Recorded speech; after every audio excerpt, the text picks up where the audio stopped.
Coffee, and today we are doing a Q&A where I'm going to essentially be answering your questions. We're going to try to keep this under half an hour because you guys know Miss Coffee can talk all day. We're going to try to keep this under half an hour, and any questions I don't get to in this video, I will get to next week.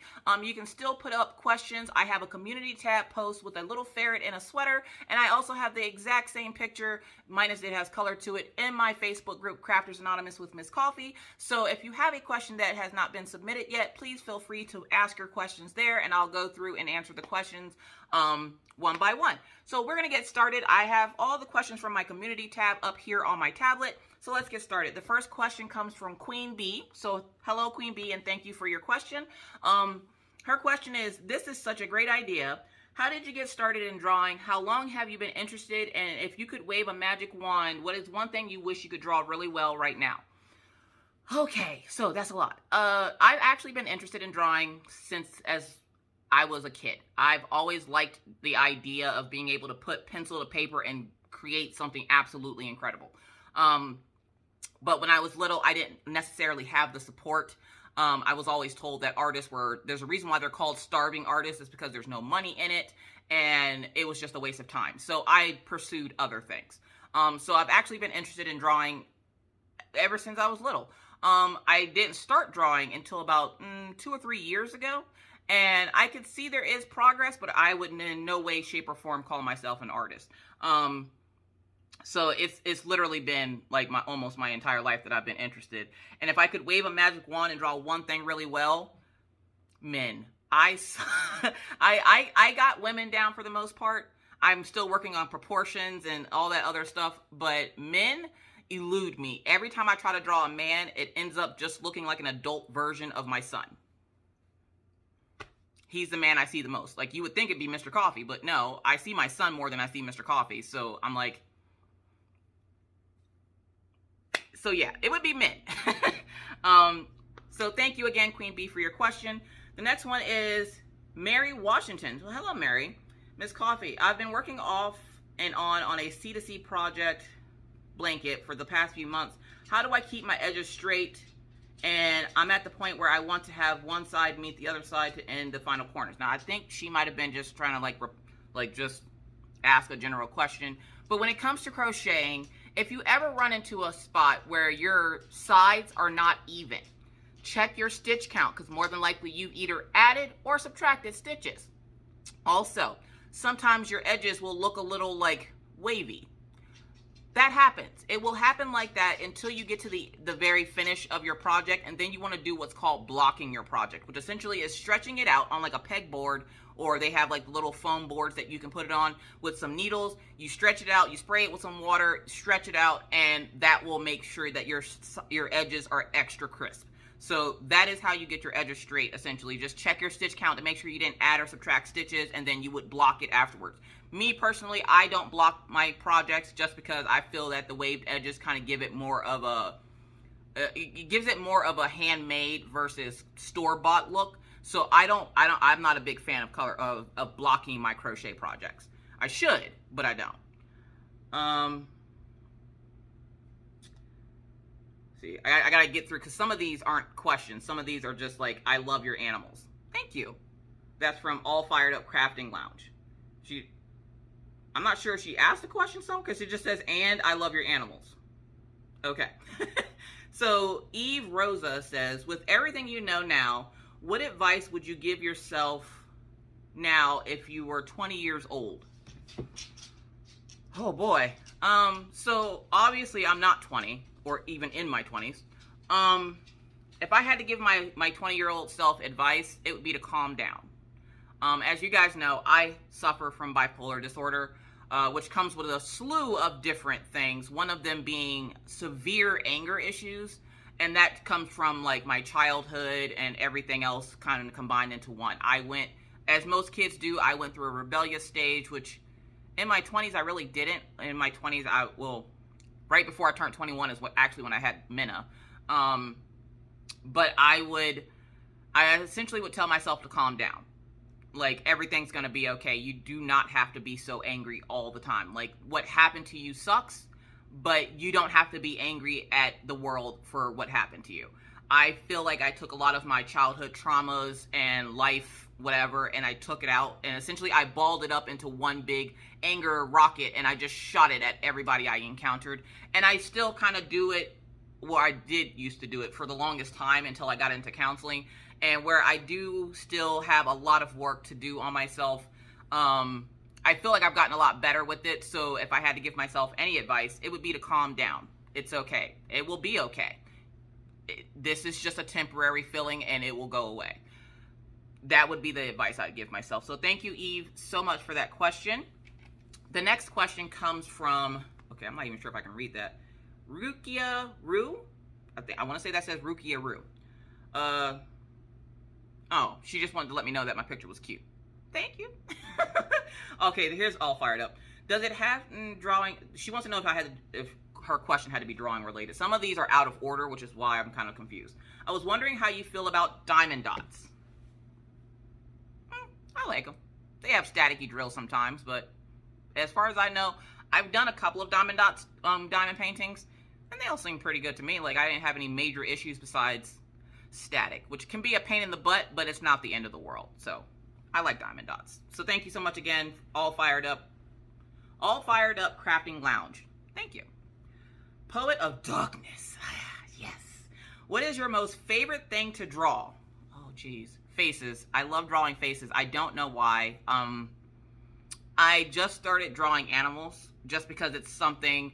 Okay, so you guys know Brooklyn Kaiju. I used to attend his lives often. And at the end of his lives, he always has some kind of like quote or like, you know, words of wisdom he gives everybody. And one of the things he said was try something new, which I think was like 2 weeks ago or something. He's like, try something new, try something you haven't done before.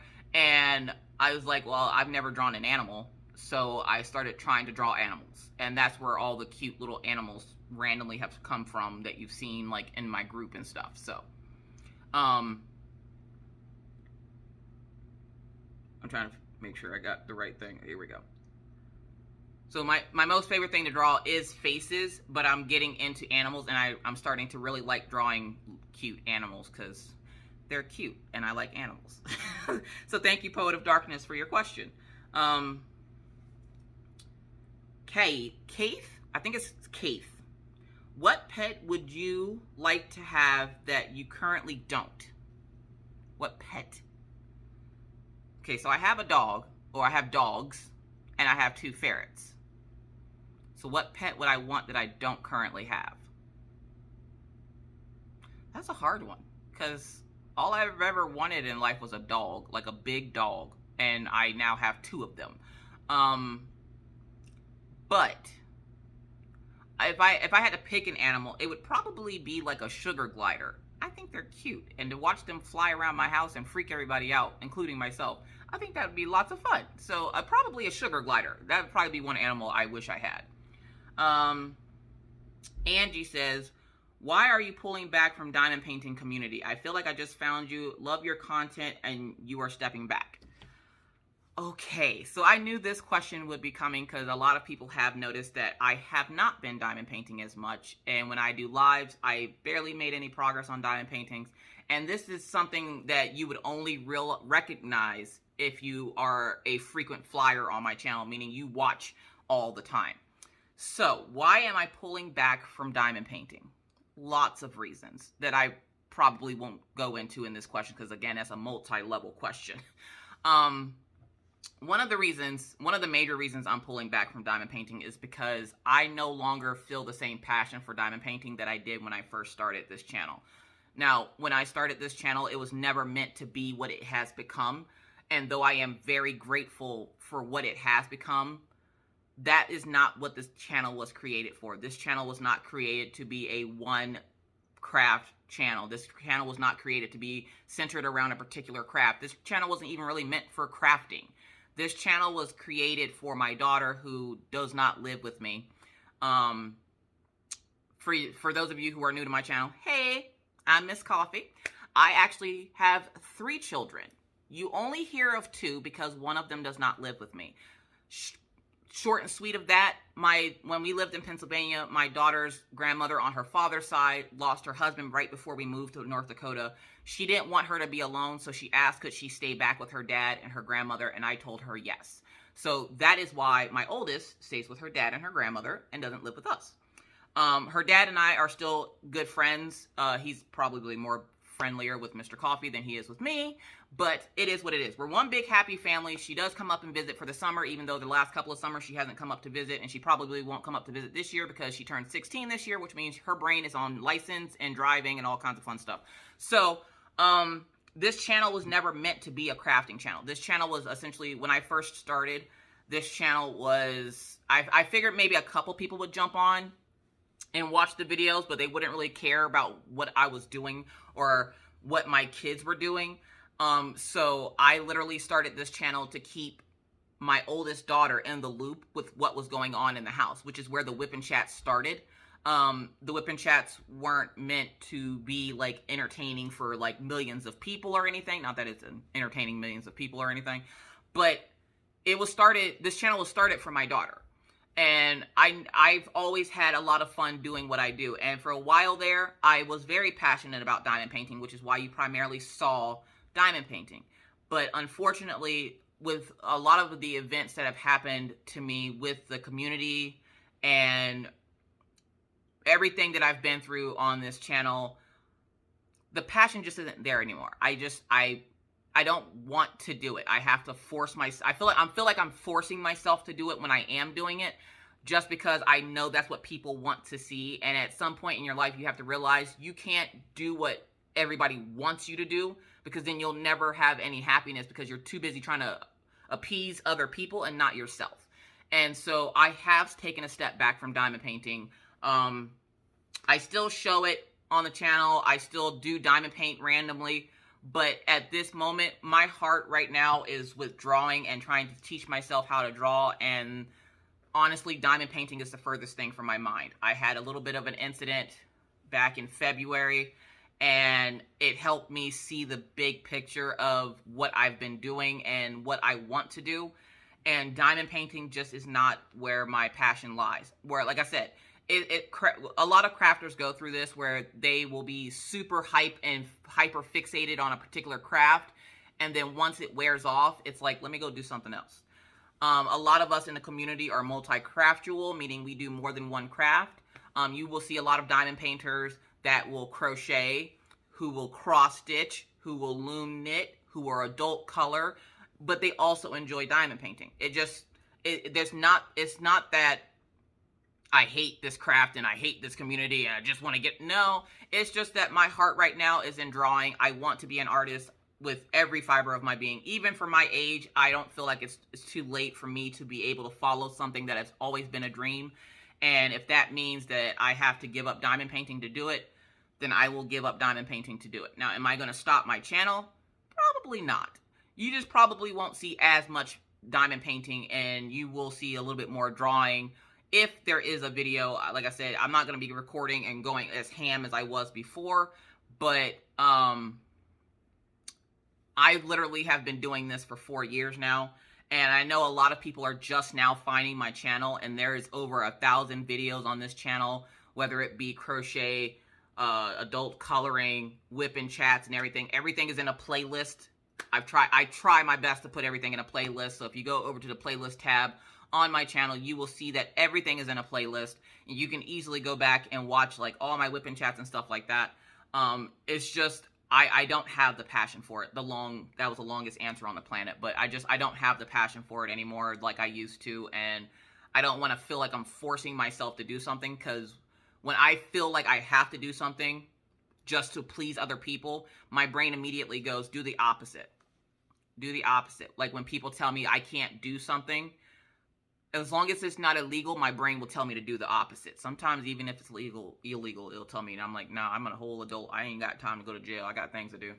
So thank you so much for your question, Angie. I really appreciate it. Plus, there are plenty of diamond painters in this community. When I first started diamond painting, there weren't a whole lot of people that were diamond painting.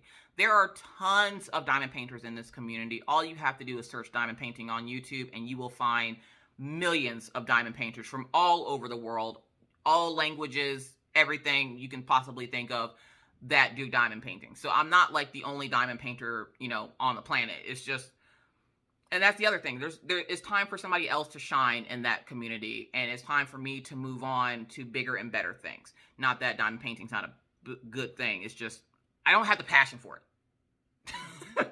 All right. So next question comes from Corinne. When are you going to pull out all those magnets from different states and countries on a board? Essentially, she wants to know, when are those magnets going up on a board? The problem was, I bought the board. We have the magnets. We just never put them up. So what ended up happening is, when we moved into the new house, everything got so discombobulated and everything. We have all the magnets. They're sitting over on we have what we call a rejection cabinet. The rejection cabinet is just where we put like our Walmart bags and stuff. But behind the Walmart bags are all the magnets. And we just never got to it.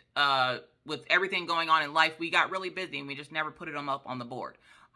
Plus, one of the boards wasn't big enough, so we ended up having to order a second board, which I think Mr. Coffee didn't order the second board, because now that I think about it, I don't remember it coming in. So as soon as I get that other board in, because he ordered one the right size, one not the right size.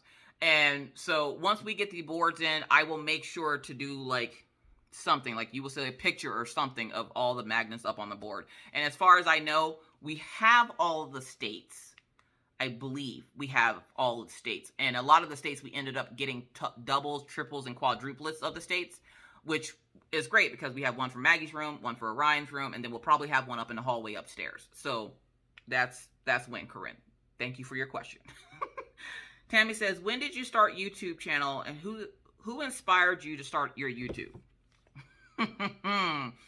I started my YouTube channel actually on Maggie's birthday. A lot of people don't realize this, but Maggie's birthday is September 12th, which is when I started my channel. I want to say back in 2018. So this year will be 5 years that I've been on YouTube. Again, this was not supposed to be this huge thing. Like, I literally thought I was just making videos for my daughter. And then a bunch of people were like, you're hilarious, entertain us. And I was like, okay. And I never thought that anybody would want to listen to my stupid stories about like what's going on in my house. This was only stuff that I would tell Minna. So like, which for those who don't know, Minna is my oldest. She's the one that's getting ready to turn 16. So yeah, like I started it back in 2018, I want to say. Cause like, yeah, I want to say it started back in 2018. Who inspired me? Minna. She didn't tell me to start a YouTube channel. I just wanted to find a cool way for her to be able to go back and look at memories of things that, you know, she might be missing while she's gone. This way it keeps her in the loop of what's going on. And yeah, I could call her every day, but she's 16. What 16-year-old do you know wants to be on the phone with their parents all day, every day? I'm in my 30s and I don't want to be on the phone with my parents all day, every day. So like, I needed to find a way that she can go back and watch these. It's like home movies, but for the whole world to see. As for who inspired it, there was quite a few people that inspired this adventure. The very first one was Stitcherista. A lot of y'all know Stitcherista. She's like thebomb.com. I love Stitcherista, always have. When I first started watching YouTube for crafting, she was who I found. And she just seems so real. Like, she didn't give a flip what anybody said. F your feelings. She did not care. And then I found other people on YouTube, like Redneck Beauty. Redneck Beauty was on YouTube for a while. She's not on YouTube anymore, unfortunately. But she was also a big inspiration in my channel. We did have a falling out, but I never got the chance to tell her thank you for everything she did for me, because she was a big, big inspiration to my channel. And I found a lot of people like Stitcherista and Redneck Beauty that were real and raw, and they didn't care what other people said or thought. They were going to put their thoughts out there, and I'm like, that would be my biggest fear with doing YouTube, is putting your thoughts and feelings out there for others to see, and then them not having the best response to it. But when I saw them do it, I was like, well, I can do it too. And then Stitcherista, in one of her videos, I want to say she got a bad comment. And she's made this particular comment before. She got a bad comment, and she was like, well, where's your video? Where's your content? I don't see you doing it. And I'm like, I could do that. I could make a video. I could probably do this. And literally, like, it was days after that was said that I was like, I'm doing it. I'm going to start it off doing it just for Minna, and then maybe when I feel a little bit more confident, I'll put it up for everyone. The problem was, back then, I didn't know how to use YouTube, and I accidentally put it up for public instead of private, and I didn't realize it until after I put up the 3rd or 4th video, and people I didn't know started commenting, and I'm like, who that? So Stitcherista, folks like Stitcherista and Redneck Beauty are people that helped get my channel up and get me the confidence to do what I do. So that is where that comes from. So thank you so much for that question, Tammy. Okay, now I can never say this poor woman's name, and she's going to yell at me because she already had somebody tell me what her name was, and I still can't get it right. Unless I say it every day, it's hard to remember, okay? I'm sorry. Hold up. I'm about to say I lost my questions. No. So, I want to say it's Sabin. Sorry if it's wrong, but I want to say it's Sabin. It says, what kind of heat do you have? What? How much in average amount does it cost you? Oh, she's not, okay. I think she was trying to comment on the whipping chat. I don't know how people do this, but they all confuse videos, and they'll somehow go to comment on a video, and it turns into another video, and then they comment on it. What kind of heat do you have? We have electric heat here in North Dakota, and yes, it's hella expensive. But that's all the questions that I can see on YouTube. I'm going to check one more time just to make sure that's... I'm pretty sure that's all the questions for there. So I'm going to pause you. I'm going to find the questions in my group, and then we'll continue going. All right, so we're back. So I don't have that many questions on YouTube. So one of the questions I might end up having to answer in another video, because I'm trying to keep this under 30 minutes, but it's already at 22 minutes. So whatever, we're just going to keep going. Keep working on your project. Catherine wants to know, what character would you like to be able to draw? Any of them. Any of them. Right now, I'm just in this state of, I'm shocked that I can make things with lines that look like something. One day I would like to be able to draw Storm from X-Men. She's always been my favorite X-Men, and my goal for this year is by the end of the year to be able to draw Storm. So characters, probably like the women characters from like the comics and stuff. So thank you, Catherine, for your question. The next one comes from Emma Casey. Hey, Emma. What's your favorite thing to draw? Faces. I like drawing faces. I don't know why. I want to be able to draw like a little bit of everything, but right now it's just faces. I like drawing faces. I can draw like bodies and arms and stuff, but that's not my favorite thing to do. Faces. Sorry, I got a phone call. So thank you, Emma, for your question. Next one is from Rochelle. Would you ever leave North Dakota? In a heartbeat. And if so, where is your dream place to live? Now, I've mentioned this a couple of times. I actually even wrote a book that took place in the place that I want to live.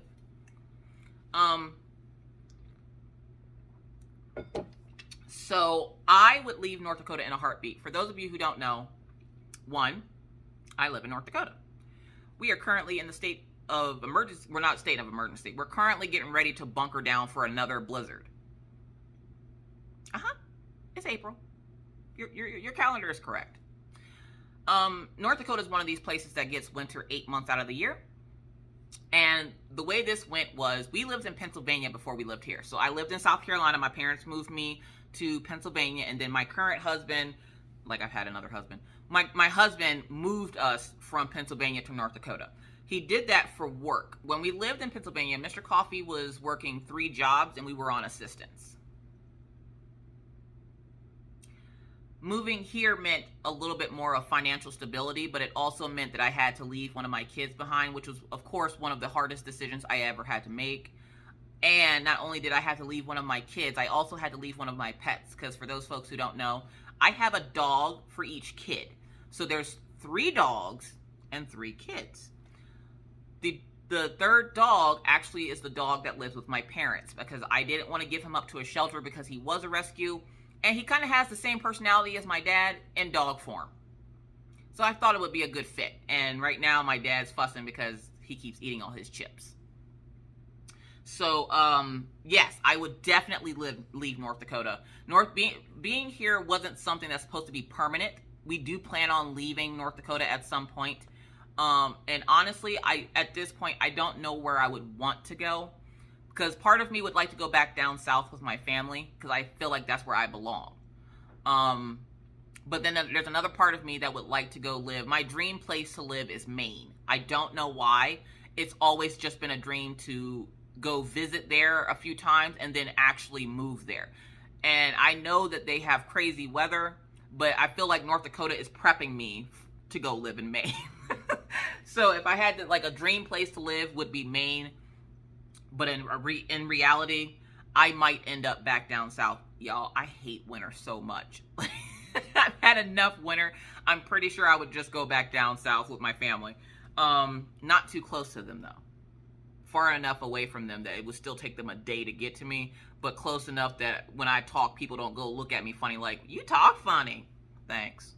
So thank you so much, Rochelle, for your question. The next one comes from Kelsey. What's your favorite diamond painting you've done? I haven't gotten asked that question in a while.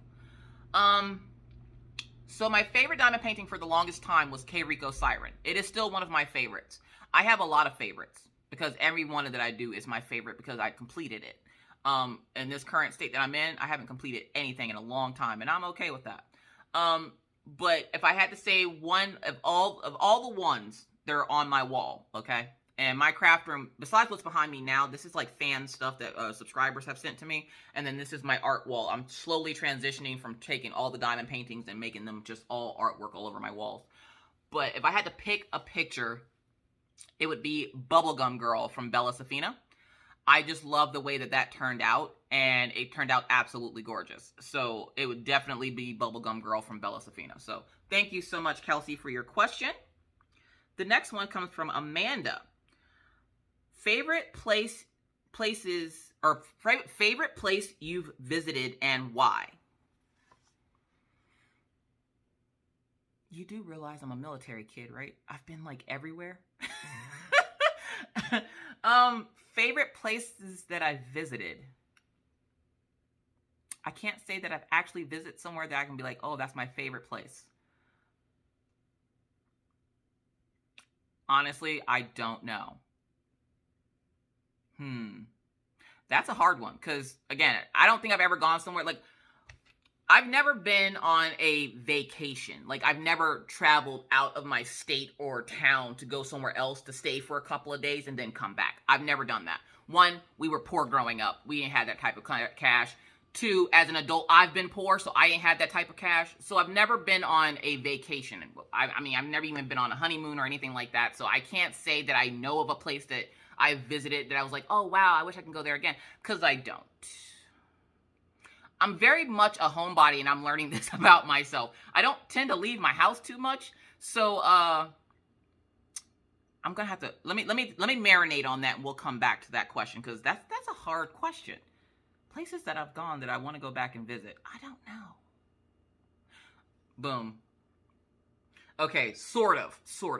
So when I was younger, like way younger, like when I lived down south younger, I used to love to go to Hilton Head Island and North Carolina. Now, these are two different places because I'm from South Carolina, but North Carolina is another place I like to go only because they had Carowinds. Besides Carowinds, no, I don't want to go to North Carolina. But I used to like going to like Myrtle Beach and Hilton Head Island when I lived in South Carolina. So if anything, maybe it's there.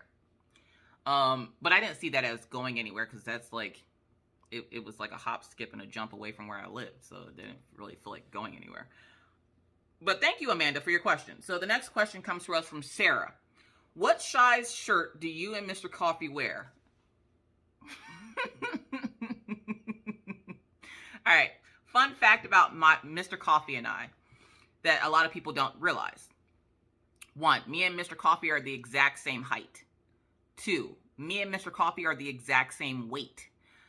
I don't know how we did that, but we have been the exact same height and weight since we've been married. When he gains weight, I gain weight. When he loses weight, I lose weight. I don't know why it is, but it is. So we both wear extra large shirts. I like my shirts to be just a little bit bigger, and he's just a big stalky guy. So we both wear extra large shirts. Sometimes he can get away with a 2X if he wants to be have a lounge shirt, which most of his shirts are lounge shirts, because unless you want it to get dirty with oil, it's a lounge shirt. So I would say extra large for me, 2X for Mr. Coffee. He's a stalky guy. If you could choose a DIY craft that someone else does, what would it be? Whatever they want to do. I don't like telling people what to do. That's why I don't give advice. If you could choose a DIY craft that someone else does, you mean that I can do? Like, if I saw somebody else doing something that I wish I could do, even that's hard, because I do a lot of crafts. Even a lot of them that I don't even speak of, just because I like to do stuff off camera, because then I don't feel like it's work. Craft that let's say probably, I don't know. Oh, I know. Those little rugs that people make, I don't know how to explain it. It's not the latch hook rugs. It's a different type of rug. It has like this, what looks like a machine gun, and it's this big tapestry, and you're putting this fiber into the holes of the tapestry, and you cut it down and shave it down really nice. If there was one craft I could do, or that someone else could do, it'd be that. I don't know what it's called. I'll have to look it up. But it would be that craft. So thank you, Sarah, for your question. The next question comes to us from Crafting with K. If you and your family had superpowers, what would you all have and why? Superpowers. Okay. That's a hard one. Let's see. We'll start with Maggie. We'll start with Maggie. Maggie would probably have laser beam eyes. Like, she would remind me of someone that, she can cut daggers at you when she looks at you certain ways. So she would have like, Cyclops. That problem Cyclops has where he looks at things and it lasers. Yeah, that would be Maggie. Minna, shape-shifting. Minna likes to change her look up all the time, so she would be a shapeshifter. Orion, speed. Because he likes to do everything really, really fast all the time, and no matter how much you tell him to slow down, he doesn't like to slow down. So he would have super speed. Me, or no, let's go to Mr. Coffee. I don't want to think about me right now. Mr. Coffee would probably be strength, because when we met, me and Mr. Coffee first met, okay, we were both 2 string beans, okay? It's like rubbing 2 sticks together. We're going to just catch fire. Now that he has, like, bulked up the way he has with the oil field work that he does, he's gotten a lot stalkier, so he loves the fact that he's super strong and can do things that guys at work can't do because they're a little bit older. So his would be super strength. Me, I've always wanted to fly. So I don't care about nothing else. I don't care about none of that other stuff. I just want to fly. That's all I want in life. It's simple. I just want to fly. I just want to be able to run. I used to have this dream all the time that I would run, jump, and I would just take off. So that's what I would want my superpower to be. So thank you, Crafting with K, for that question. Kayla says, what are the highs and lows about your process / challenges in setting up your own identity as a beautiful, strong woman of color with online crafting, with the online crafting community, and how are you breaking down walls, barriers for others? Oh boy. That's a very complex question. So thank you, Kayla, for that question. What are the highs and lows? The highs. People see you as an example. People see the strength that you bring, and they want to be like you in that aspect. They want to be able to be that strong. They want to essentially take some of that energy and put it into themselves because maybe they're not as strong. The highs of this whole process, they're really like it. Again, I don't see it as a process, but you said process. We're gonna try to break it down a little bit. The highs would be the admiration I get from a lot of people on how strong of a woman I am, or, you know, how I'm able to get past and look past diversity in this community. The lows would be you get a lot of haters. You will get a lot of people that feel entitled to what you have because they know you. And it's your job to, which this is something I just learned about myself, is it's something you have to work at often, okay? I do and move a lot differently than a lot of other crafters in this community. And that's not to say that I'm doing it right and they're doing it wrong. They're doing it their way and I'm doing it mine, which is another reason why if you're someone who's ever contacted me and asked me to watch a video and tell me what you think, I tell you no. And a lot of people see my, you know, my brashness, I guess, as me coming off as rude or disrespectful. And in reality, it's not. Because if you think about it, perfect example, I had someone about a week ago ask me if I would watch one of their videos. They're new to YouTube. And if I would watch one of their videos and critique it. And I told them no. And they were like, why? Because I don't do that. That's not something I do. I've never done it. I'm never going to tell somebody that something that they've put work and effort into isn't good enough. I know what that feels like. So essentially, I don't mind helping when it comes to like what my setup is, or, you know, what my process is and getting, you know, whatever. What I wouldn't do is tell you if something you've put hard work into is good or bad. I'm not doing that. No. And that's part of the highs and lows of this, is you have to know when to have input and when to take a step back and go, nope, that's not something I'm going to do. You also have to know how to talk to people. That one's still a work in progress. Mostly because a lot of the times when people message me, we're messaging back and forth. Words can get confused. People can take your tone as me talking to you like this. I can write a message in this exact same tone, and people can take what I said and think that I'm being very rude or mean or disrespectful. And in reality, I'm just sitting here like, okay. So for my process, essentially it's, I for the most part, I try to stay to myself. And I try to not give unsolicited advice, because if somebody really wants your input, they will ask you for it. When it comes to breaking out into this community, I don't really know, to be honest, because I don't feel like I ever really broke out into this community. When I first started diamond painting on YouTube, there wasn't, like I said, there wasn't a whole lot of diamond painters on YouTube. And I just decided to do YouTube. And I was just like, well, I'm loud, so I might as well do something with this. And it just became a thing. When it comes to breaking down walls and everything else, trying to make people understand that we're all people. We're all built the same. If you were to take blood from my arm versus you who's watching, you wouldn't be able to tell the difference. It's not like, you know, I tell people this all the time, and I'm not telling you this because I have low self-esteem or I don't think highly of myself. I tell people I ain't nobody. And when I say that, I'm not saying that I personally am nobody.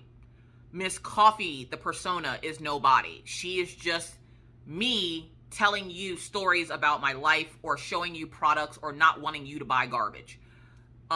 She essentially is part of me, but she's like the business part of me. And when it comes to essentially helping others, I try to help as much as possible, but I also like to do a lot of the stuff that I do out of kindness behind the scenes, for no other reason than not everybody needs to know my business. And that's something that a lot of people don't realize, is I do a lot of stuff behind the scenes. People will ask me for canvases that I don't have, and I'll be like, no, I gave that away a while ago. I do a lot of stuff behind the scenes, but I also make sure to do the biggest things in front of the camera, because people need to see that there's a creator I watch, and his name is Dre OG, and he always has this phrase he says at the end of his videos where he's like, there's spread love because there's too much hate in this world. And so that's what I try to do. I try to spread love to those who I come in contact with. Sometimes that love can be misconstrued for something else. But I try not to focus so much on the negative parts of of YouTube and this channel, I try to focus more so on the parts that bring me joy, like answering questions, like reading comments, like interacting with my subscribers. I don't mind interacting, but it can't be something like I'm spending and focusing all my time on you, because I have other people to focus on. So spreading yourself out, making people feel like now I say this, but I'm going to retract it. I'm a very contradicting type person, if you can't tell. I like to make myself approachable, but to an extent. I don't mind if people approach me and ask me questions or even say that they like the channel. I love hearing that you guys love the channel, because again, it was made for Minna, and now like Minna has all these people that watch it. But I also need people to realize that I'm not someone that can be a mentor. I just don't have time. I don't have what is needed, because in my head, especially again, when it comes to advice, I will never look at someone and what they've created and go, that's not good enough. Not my jive. And so when it comes to breaking down barriers, I try to be as friendly as I possibly can to everyone until you give me a reason to not be friendly anymore. I am very strict, but I'm very fair. I can honestly say that I've been very strict and fair on this channel for the last few years. I don't have a problem with anyone until you give me a reason to have a problem. And even when I do have a problem with you, I will try to at least contact you and talk to you like an adult. Sometimes this is not possible, and then I just put you out of my brain. You're not anything that I'm going to waste time or energy on anymore. So then I only focus on those who are in need of my assistance, or who just need that encouragement to start a channel, because that's one big thing, which I think I'm answering more than one question in this question. But essentially, it's just being me. I do what I do. You either like it or you don't. It is what it is. Having the mindset that not everybody's going to like your videos. Having the mindset that not everybody's going to like you. That's a mindset that was hard for me to swallow at first, but now, you either love me or you hate me. And honestly, I don't see myself breaking down any walls. I just see myself existing on the internet. And because of what I do, I don't focus too much on, I don't focus too much on the noise. I have better things to focus on than people and their, I don't like your channel. That's fine, then why are you here? I have a very, I don't even know how to express it, but I just have this personality where it's just kind of like, you either love me or hate me, and if you don't like me, then go away. I don't know what to tell people. I don't even know if that answered that question, but that's essentially like the highs and lows. The highs are going to be, if you're real and true with your subscribers, it will show. It will show in their loyalty and them constantly coming back and watching your videos. The lows, you're going to get people that are jealous of your success. You're going to get people that talk crap about you. You're going to get people that, try to take down and tear down everything that you've worked hard to put up. But essentially, you just ignore the noise of the jealous ones and you focus on those loyal subscribers. Challenges.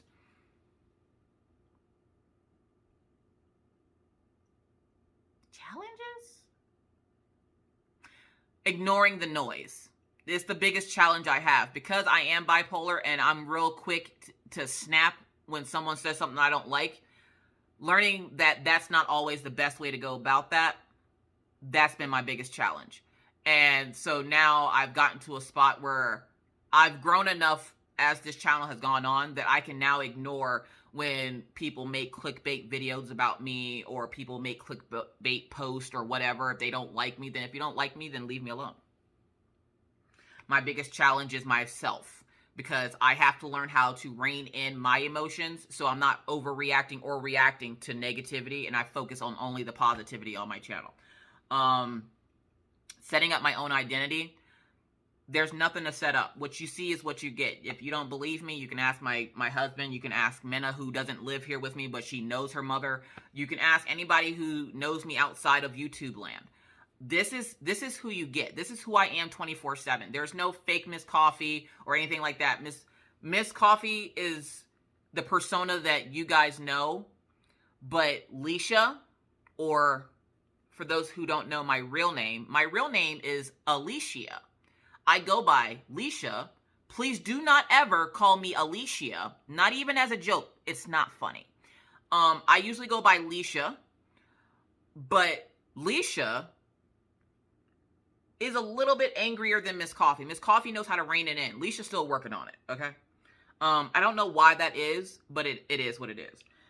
So when it comes to building my own identity, literally I'm just being who I am. This is who I am all day, every day. I don't switch it up or try to act super nice to your face. I have problems like everybody else. I face issues with my kids, my husband. This is not the Brady Bunch over here. And I tell people this all the time. Don't sit here and think that just because you're seeing and getting these funny stories, that means my life is perfect. It is not. I'm fussing with my husband right now. Life is not perfect, and that's what you get on this channel. I want something that people can relate to, not so much me buttering a bunch of people's asses that I don't even know just for them to be like, you're so nice. I'm not always going to be nice, because the world isn't always nice. I'm going to be real, because that's all I can be. All I can be is who I am. So that's finding my own identity. I already had an identity. It's just that now it's projected online. And then breaking down walls. Breaking down walls, essentially, I feel like I've been answering this question for like 45 minutes. When it comes to breaking down walls or barriers, it's essentially showing people you can do whatever you want to do as long as you have enough confidence in yourself. You guys see me drawing. You guys see me posting about my drawing if you're on that page. Essentially, it's just about having confidence in yourself. And have I always been this confident? No. I used to hate public speaking. Are you kidding me? Now, no, I don't care. I don't know if it's just I got to a state that I don't care or I got really good at it. Probably a little bit of both. So I hope that answers your question. That was the longest answer. And y'all know I chatter. And I said I was going to keep this under 30 minutes. We're just going to keep rolling. So thank you so much, Kayla, for that question. Nestle D. Garcia. I was wondering, and this is what I meant by I'm answering two questions. I was wondering how do you handle all those harsh comments and people just not liking you as a YouTuber?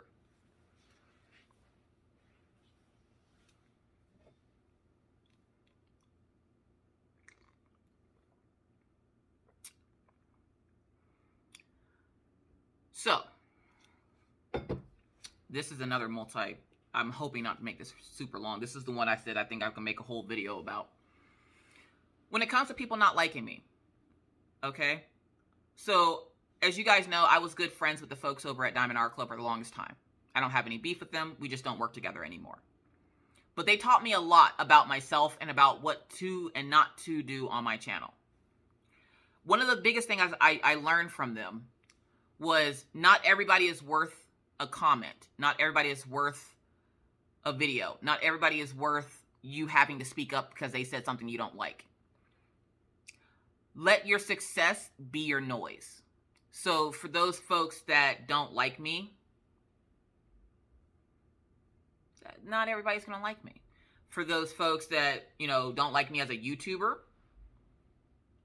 okay, not everybody's going to like my channel. My channel doesn't relate to everybody. And some people just don't like me as a human. Again, you're not going to like everybody. Not everybody has to like you. But I don't spend my days, and I don't lose sleep or spend my days worrying about those folks that don't like me. If you don't like me, keep it pushing. I'm living. It's one of those things where you got to think of it like this. If someone doesn't like you, essentially, if they're talking and making all this noise, just think of it like this. You're living in their brain rent-free, not the other way around. Because I can tell you right now, the moment somebody says that they don't like me, I don't think about them again after that. Like in my head, they don't exist anymore. They just fail to exist. Until it's brought up again, they don't exist. And this is how my brain has always worked. It's kind of like it's, if I see it, okay, that exists. But if I don't see it for a while, it no longer exists. So for those folks that are like, I don't like your channel, I don't like you, okay, bet.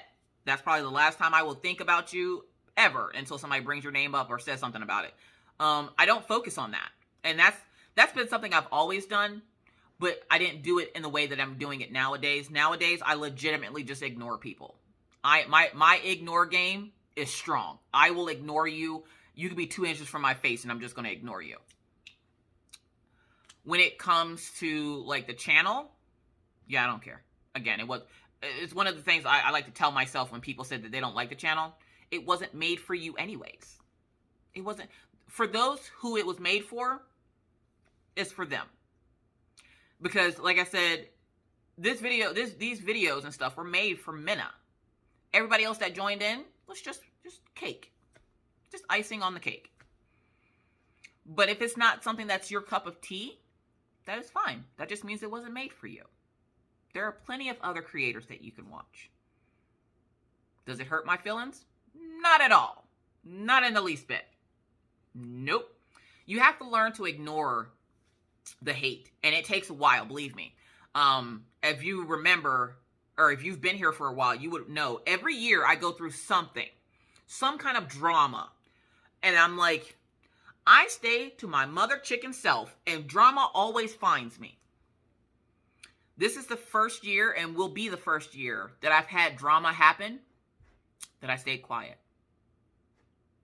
I'm not giving it any energy. It's not worth my time. Neither are the people that are involved. So why would I give them free airtime on my channel? Why would I give them any bit of the little bit of air that I have in my lungs?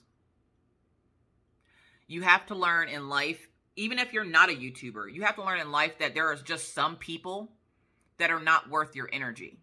They're not worth you getting yourself worked up.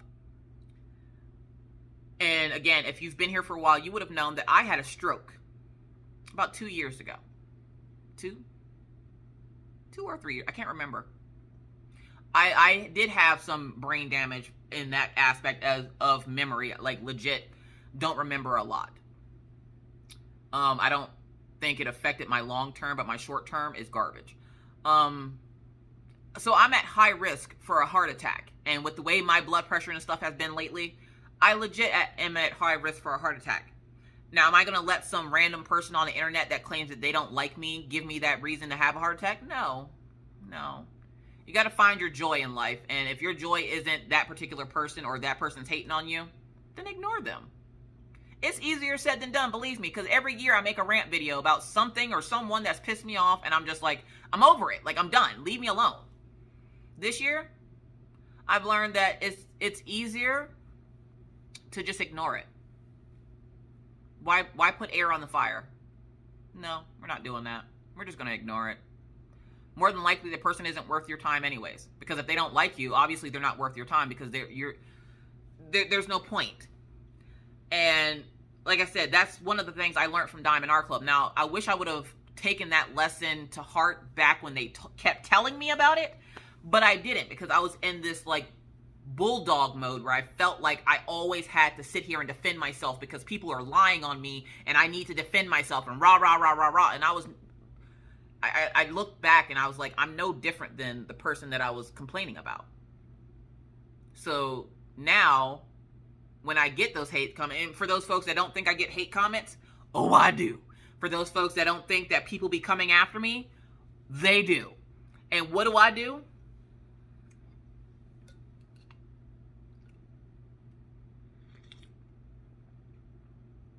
Now I just stay quiet. I've learned that they're not worth my energy. And why am I giving some other person airtime on my channel by just mentioning their name or even saying anything about the topic? That's what Patreon's for. So yeah, stop giving everybody that doesn't deserve your energy. They don't deserve it. And my big thing is, in order to be able to interact with me, you have to take the good with the bad. And if you can't take the good with the bad, then you don't deserve to interact with me. So stop giving people your energy that don't deserve it. That's essentially how I'm dealing with it. Ignoring all the hate, all the lies, all the whatever that people have to say about me, I know what they say has nothing to do with me, because how somebody else feels about you is a them problem. So that's how I deal with hate on YouTube. I just ignore it, because at this point, I've been on YouTube for 4 years, going on 5. Obviously, I'm doing something right because I have a lot of supporters behind me. I have a lot of supporters, not in the fact that I have a big subscriber count, because not everybody on my channel is here for diamond painting. Some people are here for crocheting. Some people are here for adult coloring. Some people are here just to hear me talk about these goddamn on kids. Not everybody's here for the same things, but everybody's here for a reason. And if the person is got something negative to say about you, why give them an audience of your audience to talk about them? No, just ignore it. You'll see how quickly their problem becomes a them problem. Make it a them problem. Just stay silent. It's literally the best advice I could give you. And if I could have taken that advice to heart back when Diamond Art Club told me that the first year when I started having problems online, I would have been in I probably would be in a better spot than I am now. But I didn't take that to heart until this year, and then I've just been silent. Because again, some people just are not worth your energy.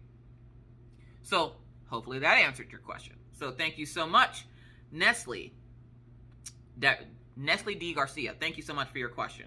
And again, I think I answered yours and Kayla's question together, so that together made a whole video. Next question is Amanda Grossen. Tell us about your dreams.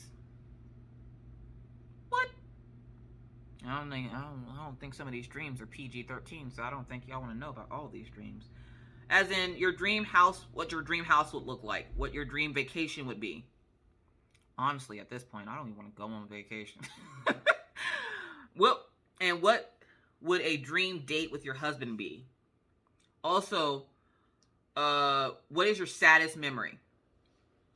Too sassy for you. So thank you, Too Sassy for you, for your question. Okay, we're gonna break this down. Dream house would look like. Probably the house that I'm living in now. Add 3 closets. Honestly, I'm not. I like things, but then I don't like things. It's weird. Again, I'm a very contradictory type person. I like the house that I currently live in. I just wish it had 3 more closets. Is that weird? It's not weird, right? I don't need anything super big. I don't need like a mansion or anything like that. That's a waste of space and too much stuff to clean. Dream house. Probably maybe a room or 2 extra on the house for like me and Mr. Coffee to have our own space. Even though I was just fussing about him having his own space. I still would think he would benefit from having his own space, to be honest.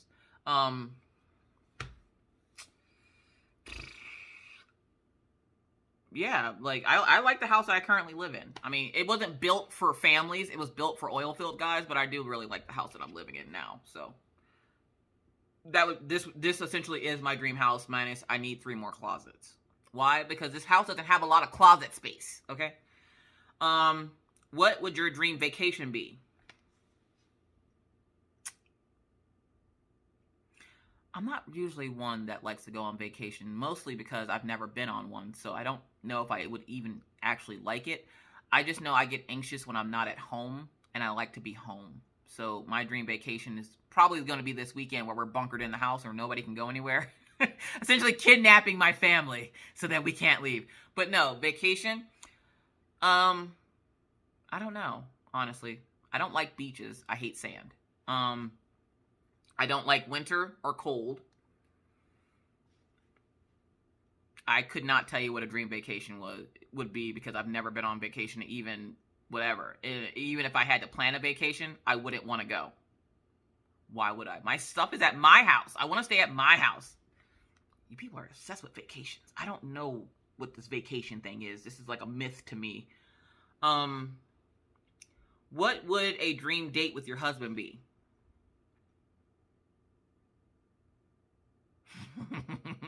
Okay, I got it. I got this one. So a dream date with my husband. 1, my kids would be there because I don't trust people with my kids.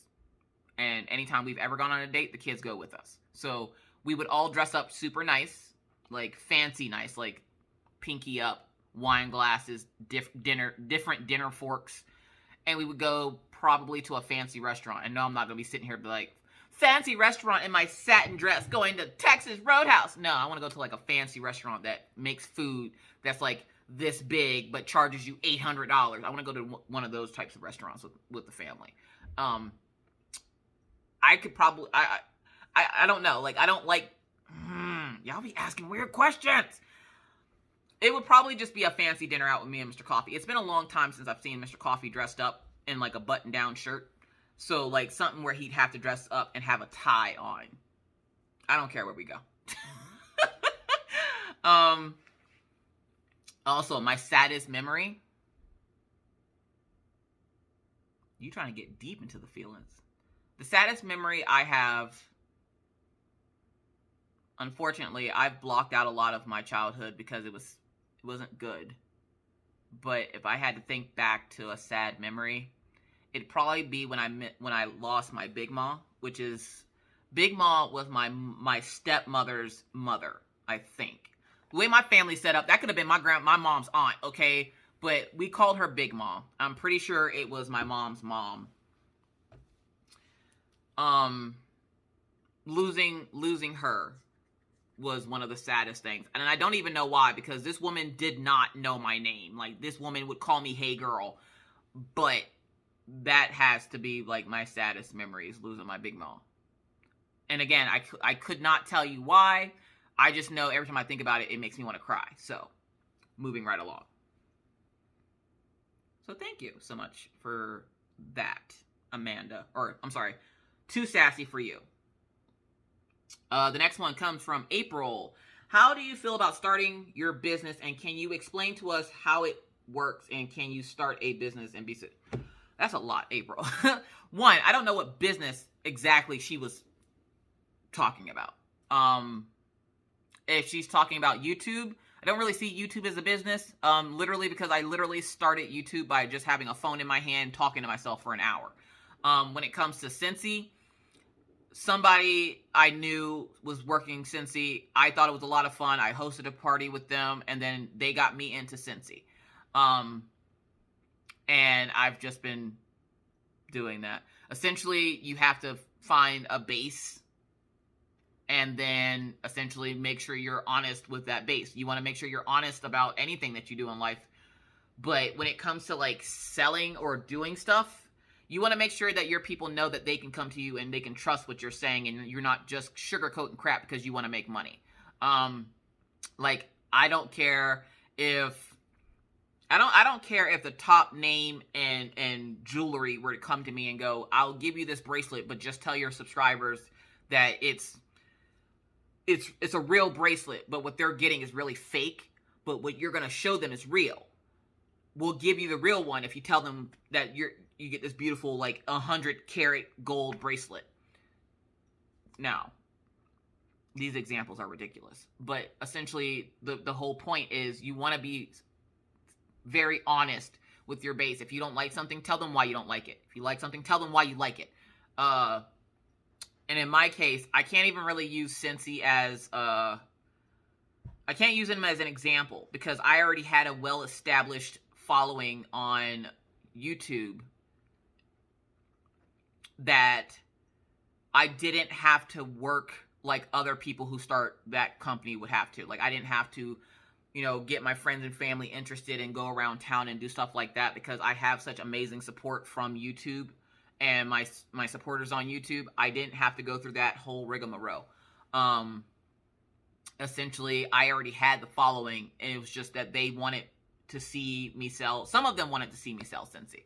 And so I started selling it, and I haven't looked back. But business in general, I actually have a associate's degree in business, which is where a lot of my business and work ethic come from. And I think the only thing that's actually stopping me from starting my own business is myself. A lot of times that's a thing. I'll get lazy and I don't want to do stuff. honest answer. But essentially, you want to, when it comes to being successful, sorry, I can't get the word out. You want to show your base honesty. They want to know that they can trust you. They want to know that you're not going to just try to sell them anything just so you can make a quick buck. Because me personally, if I stopped making money off YouTube today, probably wouldn't stop me from making videos, to be honest. You have to let your people know that it's not about the money. And you have to actually mean it. You can't just say, it's not about the money, and then be like, what? Why is nobody doing this so I can make money? No. No, I don't care about the money. What I do care about is the people. That's the thing that a lot of businesses forget, is that they're so focused on the money, you forget the people. You got to focus on the people. As long as they're happy, they will make you happy by continuing to be a customer, and so forth. Okay, we'll use Etsy as an example. Again, already had an established following. The key there is establish following. As long as you can establish a following for it, you're set. All you got to do is just be honest about your reviews of the products that you're using. Like, that's one of the reasons why a lot of people that do watch me for diamond painting like to watch me for diamond painting, is because I am honest. If I don't like something, I'm going to tell you why. And you might like it. You might be like, well, I really like that. Okay. Just because I don't like it doesn't mean that nobody else on the planet can like it. Like, I would never tell you that your opinion is invalid because you like it and I don't. It's just, get yourself a following and then be honest with that following. That can go for like YouTube. That's like a blanket statement for all three products, like Scentsy, Etsy, and YouTube. Get a following, but you got to focus on that following though, because a lot of people want to skip over that following and go immediately to success, and that's where the green eye of envy comes in, and that's where jealousy comes from. Because you'll see somebody else living their blessed life, and you're like, well, I deserve that, and then you start feeling entitled to their success when you in reality have not done anything to get that following that they have. So focus on your following. 2 F's. Focus, following. Remember that. Let's see here. Too sassy for you says one more. Knowing your kids' personalities, what kind of job do you really think they will have when they are adults? It will be fun to look back at your video and see if you are correct or if they change a lot over the years. Okay, so what kind of jobs do I think my kids will get? I know what they want to be. And I know what I want them to be. But it doesn't matter what I want them to be. It's what they want to be, because that's what's going to make them happy. Jobs. Orion wants to be the next Markiplier. Maggie wants to work in the medical field. She wants to see the blood and gore. I want to say she wants to do... I can see Maggie being a mortician.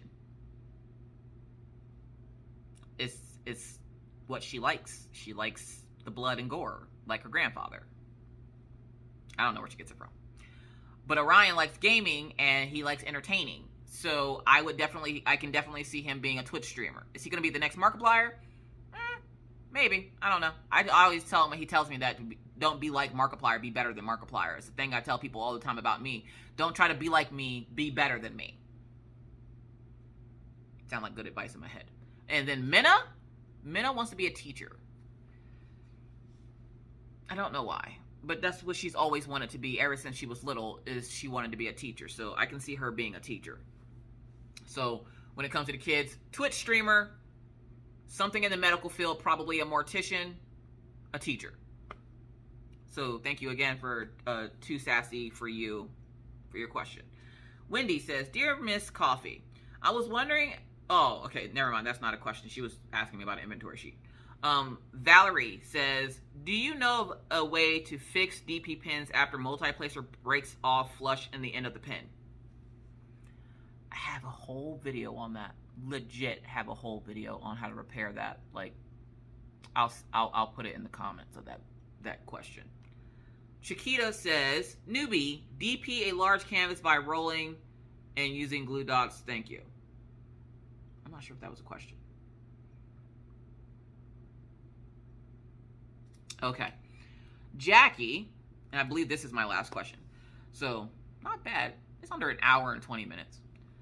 Jackie says, I watch live weekly, and I would love to know your top 5 materials for digital drawings and top 5 coloring tools. If you watch my lives, then you ain't seen me do any of that, but okay, I can tell you. All right, so one, as you guys know, I do digital art. I don't do traditional. I used to do traditional, and then I realized that traditional, I don't know, I just didn't like it. But when it comes to digital art supplies, sorry, I have like one piece of hair that's like stuck in my face. I think she was just telling me that she liked watching my lives, because I was about to say, I don't draw in my lives. Your top 5 materials for digital drawing. That's the thing. You don't really have materials for digital drawing. You get a tablet and a pencil, depending. There are different things that you can get. Now, me personally, I use Procreate on the Apple iPad. I have, I don't remember what year it is, but it's the 12.9-inch iPad. That's what I use, and I have an Apple Pencil. Now, I've seen people ask me about Android. I know nothing about anything Android drawing related, anything. There are other drawing devices that you could get, but I don't know nothing about Android. I only ever go to my Apple because it has Procreate. So when it comes to digital drawing, Apple iPad, Apple Pencil, Procreate, and then go on Etsy and find some brushes that you like. Which Etsy does have brushes that you can purchase. The brushes that come with Procreate are fine to use. Like, I use them all the time. But every once in a while, like, if I want something different, or if I need a stamp of some sort, because I don't do a bunch of flowers or grass, I'll go find stamps on Etsy and cheat a little bit and put, like, the stamp of the grass instead of drawing each blade by hand. I don't got that time. I don't have the time for that. When it comes to, what was the other question? I think she's asked about, like, adult coloring. 5 coloring tools. Okay, me personally, find yourself a good coloring book. Whether you like grayscale or line art, find yourself a good coloring book. 1. 2, do you like color pencils or do you like markers? Do you like gel pens? Some people like gel pens. I use gel pens for accents on my drawings. I don't use it to draw or to color with. No. But do you like, and this is the reason why I don't like giving what I like, because what I like might not work for you. So when it comes to top 5, for me, it would be a good coloring book, which for me, a good coloring book would be a coloring book that, which you won't know this unless you're in the store and buy the coloring book. A coloring book that has 1 image per page, meaning the back of the page is blank, so that when the ink runs through the back of the page, it's not messing up another picture. Has to have good cardstock picture things too. Like, the pages have to be good. But again, if you're buying offline, you won't know that. So, a good coloring book. For me, good set of markers. I either have my Arteza or my Ohuhu brush tips. You don't really need that many tools for drawing and coloring. Like, my digital stuff is all digital, so like it's all just in one spot. When it comes to adult coloring and stuff, I just get a book and some markers and just start coloring. I don't have any fancy tools or anything like that. Like, if you do with color pencils, make sure you have a good pencil sharpener. If you have markers, make sure you have a good, setup so that you can easily pluck them from wherever they're at. Like, I usually keep mine in a bag and turn it sideways, because if you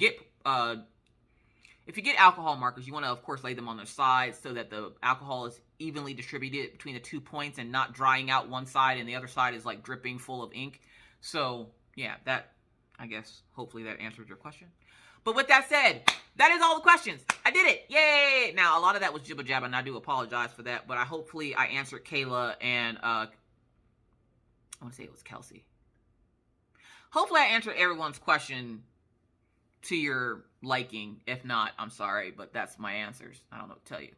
But with that said, folks, I got to get out of here because we've been chitter-chattering for an hour and 15 minutes. I do really appreciate all the questions. If you have more questions, let me know in the comment section of this video that you would like to ask more questions. And I will put up another 2 pictures and you guys can ask more questions for next week. But with that said, I got to get out of here.